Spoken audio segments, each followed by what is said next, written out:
ರಾಶಿಯವರಿಗೆ 2026 ಹೇಗಿದೆ ಗುರುಜಿ? ನೋಡಿ, ಈ ವರ್ಷ ಸಿಂಹರಾಶಿಯವರಿಗೆ 12ನೇ ಮನೇಲಿ ಗುರು ಸಂಚಾರ ಮಾಡ್ತಾ ಇದ್ದಾನೆ. 12ನೇ ಮನೆ ಗುರು ಮೇವರೆಗೂ ಚೆನ್ನಾಗಿದೆಯಪ್ಪ. ಮೇವರೆಗೂ ಏನೆಲ್ಲ ಕೆಲಸಗಳು ಮಾಡಬೇಕು ಕೆಲಸ ಮಾಡ್ಕೊಳ್ಳಿ. ಯಾವುದಾದ್ರು ಸ್ಟಾರ್ಟಪ್ ಮಾಡಬೇಕು ಅಂದರೆ ಮಾಡ್ಕೊಳ್ಳಿ, ಯಾವ್ದಾದ್ರು ಇನ್ವೆಸ್ಟ್ಮೆಂಟ್ ಮಾಡಬೇಕು ಅಂದರೆ ಮಾಡ್ಕೊಳ್ಳಿ, ಖಂಡಿತವಾಗಿಯೂ ಒಳ್ಳೆಯದಾಗತ್ತೆ.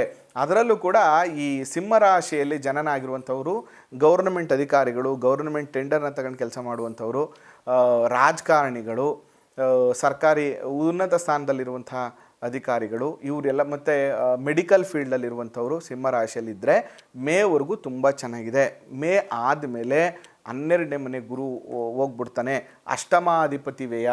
ನನ್ನ ಪ್ರಕಾರ ಈ ವರ್ಷ ನೀವು ಜೂನ್ 2026 ಜೂನಿಂದ 2027 ಜೂನ್ ತನಕ ಮೆಡಿಕಲ್ಗೋಸ್ಕರ ಅಂದರೆ ಅನಾರೋಗ್ಯಕ್ಕೋಸ್ಕರ ಹಣವನ್ನು ಖರ್ಚು ಮಾಡುವಂಥ ಪರಿಸ್ಥಿತಿಗಳು ಬರ್ತದೆ.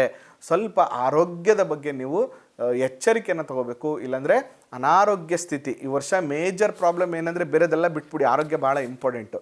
ಆದರೆ ಸಿಂಹರಾಶಿಯವ್ರಿಗೆ 8ನೇ ಮನೆಯಲ್ಲಿ ಅಷ್ಟಮ ಶನಿ ಸಂಚಾರ ಮಾಡ್ತಾ ಇದ್ದಾನೆ. ಅಷ್ಟಮಾಧಿಪತಿ ವ್ಯಯಕ್ಕೆ ಹೋಗ್ಬಿಡ್ತಾ ಇದ್ದಾನೆ. ಅಷ್ಟಮ ಅಂದರೆ ದೀರ್ಘ ರೋಗ. ಮತ್ತು ಗುರು ವ್ಯಯದಲ್ಲಿ ಕೂತಿರೋದ್ರೆ ವ್ಯಯ ಅಂದರೆ ಲಾಸ್. ಯಾವುದಕ್ಕೋಸ್ಕರ ನಷ್ಟ ಆಗ್ತಾ ಇದೆ ಇಲ್ಲಿ? ಒಂದು ಅನಾರೋಗ್ಯಕ್ಕೋಸ್ಕರ ನಷ್ಟ ಆಗ್ತಾ ಇದೆ. ಅಥವಾ ಅನ್ನೋನ್ ಪರ್ಸನ್ಸ್, ರಂಧ್ರಭಾವ, ಅದು ಮೋಸ ಭಾವ 8ನೇ ಮನೆ. ಯಾರೋ ಅನ್ಎಕ್ಸ್ಪೆಕ್ಟೆಡ್ ಪರ್ಸನ್ ಬಂದು ಅವ್ರ ಪರಿಚಯನೇ ಇರಲ್ಲ, ಅವರು ಆಕಸ್ಮಿಕವಾಗಿ ಪರಿಚಯ ಆಗುವಂಥದ್ದು, ಅವರಿಂದ ಮೋಸ ಹೋಗುವಂಥ ಸಾಧ್ಯತೆಗಳಿರ್ತದೆ.